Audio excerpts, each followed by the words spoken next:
Bonjour à toutes et à tous, bienvenue dans ce deuxième épisode de notre série consacrée au journalisme de solution, le JOSO, réalisé par l'Académie France Média Monde et CFI. Je suis Zéphirin Quadio, journaliste à RFI et je viens aujourd'hui vous expliquer pourquoi c'est important de pratiquer le journalisme de solution.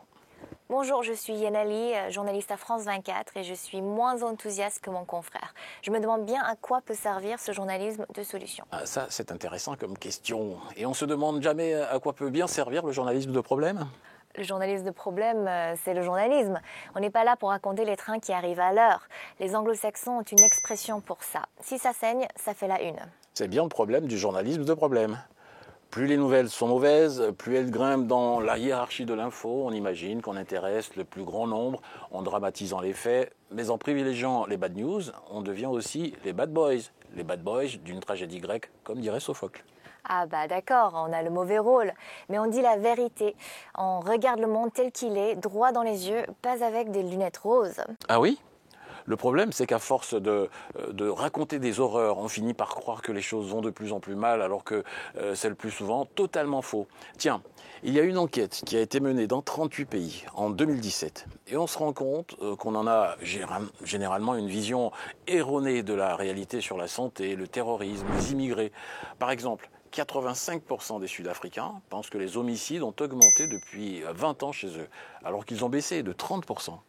Je comprends ton raisonnement, mais s'il y a une attaque terroriste qui fait des dizaines de victimes, je vais ouvrir mon journal avec cette info, pas avec l'inauguration d'une foire agricole. Bien sûr, il ne s'agit pas de nier la réalité, mais tu ne t'es jamais demandé si la couverture que tu accordais aux exploits des terroristes n'était pas justement ce qu'ils recherchaient.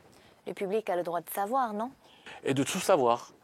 Tu n'as jamais cherché des histoires qui racontaient comment on avait pu éviter le terrorisme ou l'éradiquer grâce à des politiques de réconciliation.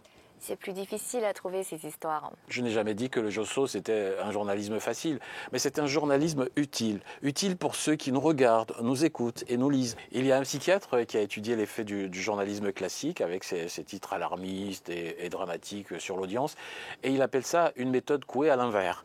Il affirme qu'on a un effet dévastateur sur nos lecteurs, spectateurs, auditeurs, on les rend malades, hébétés, désespérés, et ils s'en rendent compte. Reuters a fait une enquête dans une quarantaine de pays en 2019. Un sondé sur 3 évite régulièrement l'actualité. 58% car elle les met de mauvaise humeur. 40% parce qu'ils se sentent impuissants. Tu veux un autre sondage ? Ouais, mais pas trop. Hein. La BBC a fait une étude auprès des jeunes du monde entier. Eux aussi décrochent de l'info.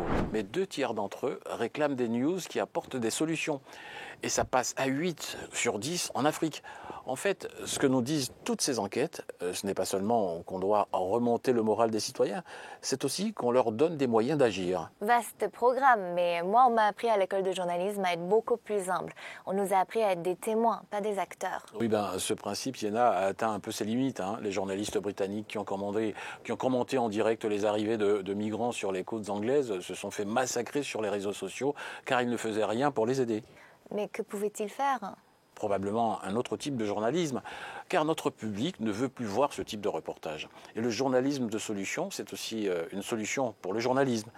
On verra dans le prochain épisode quelles sont justement les caractéristiques du JOSO, ce qui les distingue des autres genres journalistiques. Je serai là. J'espère bien. Et j'aurai des questions. J'espère bien aussi.